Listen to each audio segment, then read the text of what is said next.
আসসালামু আলাইকুম।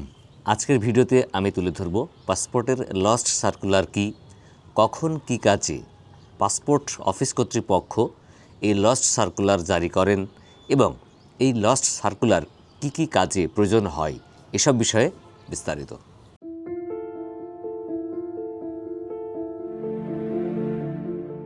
Lost circular কি? লস্ট সার্কুলারের মানে হচ্ছে যে হারানো বিজ্ঞপ্তি। যদি কখনো আপনার কোনো জিনিস হারিয়ে যায় তা ফিরে পাবার জন্য যে সমস্ত বিজ্ঞপ্তি বা প্রচারণা চালানো হয়, এই পদ্ধতিটাকে বলা হয় মূলত লস্ট সার্কুলার।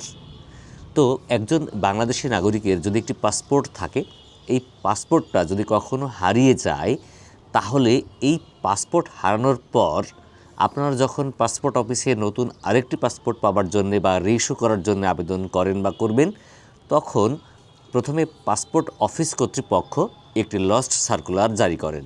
এই লস্ট সার্কুলার জারির মূল উদ্দেশ্য হচ্ছে যে আপনার পাসপোর্টটি বাংলাদেশের কোনো আঞ্চলিক পাসপোর্ট অফিসে পাবার পরে কেউ জমা দিয়েছে কিনা, কোথাও এটা জমা পড়েছে কিনা, কোথাও জমা আছে কিনা, বা এই পাসপোর্টের কোনো হদিশ আছে কিনা, এইটা যাচাই বাছাই করার জন্যে বা পুনরায় ফেরত পাওয়া যায় কিনা তার অংশ হিসাবেই মূলত এই লস্ট সার্কুলার জারি করা হয়।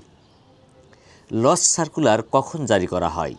ধরুন আপনার পাসপোর্ট আছে 2টা বা 3টা, অর্থাৎ বর্তমানে একটি পাসপোর্ট আছে, তার পূর্বেও আপনার 2টা পাসপোর্ট ছিল যার মেয়াদ শেষ হয়ে গেছে। এখন যদি আপনার এই পুরো বান্ডিল ধরে অর্থাৎ 3টা পাসপোর্টই হারিয়ে যায়, তাহলে পাসপোর্ট অফিসে যখন পাসপোর্টের জন্য আবেদন করবেন তখন লস্ট সার্কুলার জারি করবে। যদি আপনার শুধুমাত্র কারেন্ট বা রানিং পাসপোর্টটা হারিয়ে যায়, তাও পাসপোর্ট অফিস কর্তৃপক্ষ একটি লস্ট সার্কুলার জারি করবেন। যদি এমন হয় যে আপনার পূর্বের কোনো পাসপোর্ট হারিয়েছে, অর্থাৎ বর্তমানে যে রানিং পাসপোর্ট বা ভ্যালিড পাসপোর্ট যার মেয়াদ এখনও আছে, এই পাসপোর্টটা হারায়নি, হারিয়ে গেছে আপনার তার আগের পাসপোর্ট বা তার আগের পাসপোর্টটি বা প্রথম পাসপোর্টটি, তাহলে কিন্তু আর পাসপোর্ট অফিস কর্তৃপক্ষ আর কোনো লস্ট সার্কুলার জারি করবেন না। লস্ট সার্কুলার কখন জারি করে? ধরুন একটি পাসপোর্ট হারিয়ে যাবার প্রথম এবং প্রধান কাজ হচ্ছে যে যেখানে হারিয়েছে তার নিকটস্থ পুলিশ স্টেশনে একটি সাধারণ ডায়েরি বা জিডি করা। জিডি করার পরে যখন আপনি আবার পুনরায় পাসপোর্ট রিইস্যু করার জন্য পাসপোর্ট অফিসে আবেদন করবেন, অবশ্যই এই জিডি কপি সহ, তখন পাসপোর্ট অফিস কর্তৃপক্ষ দেখবে যে আপনার কোন পাসপোর্টটা হারিয়েছে, রানিং বা কারেন্ট পাসপোর্টটা নাকি প্রিভিয়াস পাসপোর্ট। যদি প্রিভিয়াস কোনো পাসপোর্ট হারিয়ে থাকে তাহলে তারা লস্ট সার্কুলার জারি করবেন না। আর যদি কারেন্ট বা বর্তমানে যেটা ভ্যালিড আছে এখনও, এই পাসপোর্টটা হারিয়ে যায়, তখন তারা আপনার নামে একটি লস্ট সার্কুলার জারি করবেন। এই লস্ট সার্কুলারের স্যাম্পল কপি আপনারা দেখতে পাচ্ছেন। একই সাথে হয়তো সারা বাংলাদেশে অনেকেই এই হারানোর পরে পাসপোর্ট যখন পাওয়ার আবেদন করেন বা রিইস্যুর জন্য আবেদন করেন, এই হারানো পাসপোর্টের সব লিস্টগুলো একসাথে তালিকা করেই মূলত পাসপোর্টের লস্ট সার্কুলার জারি করা হয়। ব্যাপারটা এরকম না যে শুধু আপনারটা হারিয়ে গেছে বলে আপনারটার জন্য একটা লস্ট সার্কুলার জারি করবে। এই পাসপোর্টের তথ্য সম্বলিত যে লস্ট সার্কুলারটি তারা মূলত জারি করে থাকেন বাংলাদেশের সমস্ত আঞ্চলিক পাসপোর্ট অফিসে পাঠিয়ে থাকেন, বাংলাদেশের যত পুলিশ স্টেশন বা থানা আছে সেখানে পাঠিয়ে থাকেন। একই সাথে বাংলাদেশের যত স্থলবন্দর বা বিমানবন্দর বা নৌবন্দর আছে, যে সমস্ত বন্দরের মাধ্যমে বাংলাদেশের মানুষ বিদেশে যাতায়াত করে, এই ইমিগ্রেশন অফিসে বা ইমিগ্রেশন পুলিশের কাছে এই লস্ট সার্কুলারের একটি কপি পাঠানো হয়। কেন পাঠানো হয়? কারণ কোনো থানাতে যদি এই পাসপোর্ট জমা হয়, কেউ হারানোর পরে পেয়ে সেখানে জমা রাখে বা জমা করে, তখন ওই থানা বা ইমিগ্রেশন কর্তৃপক্ষ নির্ধারিত যে পাসপোর্ট অফিস থেকে এই লস্ট সার্কুলার জারি করা হয়েছে সেখানে পাঠিয়ে দেয়। এর ফলে কি হয়? মূলত আপনি ওই হারানো পাসপোর্টটা ফেরত পাওয়ার একটা সুযোগ পেতে পারেন। তো মূলত পাসপোর্ট অফিস দেখে যে একটা নির্দিষ্ট সময়ের জন্য লস্ট সার্কুলার জারি করে আপনার পাসপোর্টটা ফেরত পাওয়া যায় কিনা। যদি ফেরত পাওয়া যায় তাহলে আপনাকে ওই পাসপোর্টটাই তারা দিয়ে দিবেন।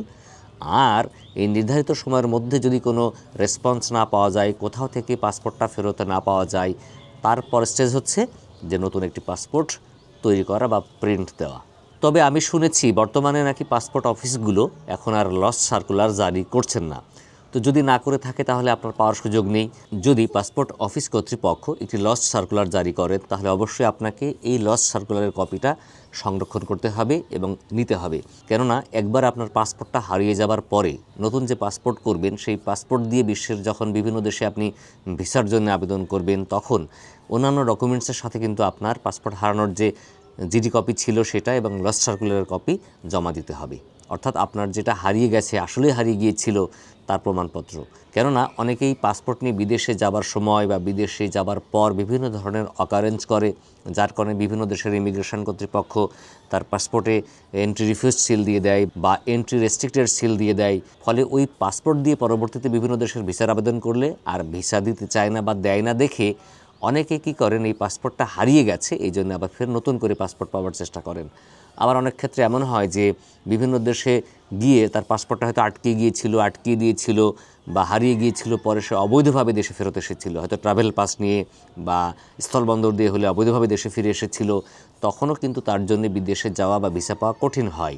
তো মূলত পূর্বে একবার পাসপোর্ট হারিয়ে গিয়েছিল, এটাকে সবসময় ইমিগ্রেশন কর্তৃপক্ষ বা বিভিন্ন দেশের অ্যাম্বাসিগুলো ভালোভাবে দেখেন না এবং তারা সন্দেহ করেন হয়তো যে আপনার কোনো অকারেন্সের কারণে এই পাসপোর্টটাকে আপনি আর শো করছেন না।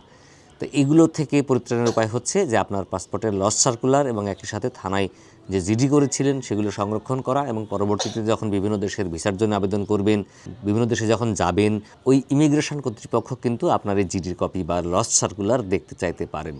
তবে এখানে একটি গুরুত্বপূর্ণ বিষয় হচ্ছে যে এই যে আপনার কারেন্ট পাসপোর্ট যেটা, সেটা ছাড়া যদি পূর্বের পুরাতন কোনো পাসপোর্ট হারিয়ে যায়, তারপরও কিন্তু আপনারা থানায় জিডি করবেন এবং এই জিডির কপি সংরক্ষণ করবেন। তখন আর যেহেতু আপনি ওই পাসপোর্টটা পাওয়ার জন্য পাসপোর্ট অফিসে আবেদন করবেন না, করার প্রয়োজন হয় না, তাই পাসপোর্ট অফিস স্বাভাবিকভাবেই কোনো লস সার্কুলারও দিবেন না আর আপনার হাতে কোনো লস সার্কুলার কপিও থাকবে না। তো বন্ধুরা, আজকে পর্যন্ত, দেখা হবে পরবর্তীতে আবার অন্য কোনো গুরুত্বপূর্ণ বিষয় নিয়ে। ততদিন ভালো থাকবেন। যারা ফেসবুকে আমাদের ভিডিও দেখছেন, আমাদের চ্যানেলকে লাইক করে ফলো করে পাশেই থাকবেন, আর ইউটিউবে ভিডিও দেখলে আমাদের চ্যানেলকে সাবস্ক্রাইব করবেন। আল্লাহ হাফেজ, আসসালামু আলাইকুম।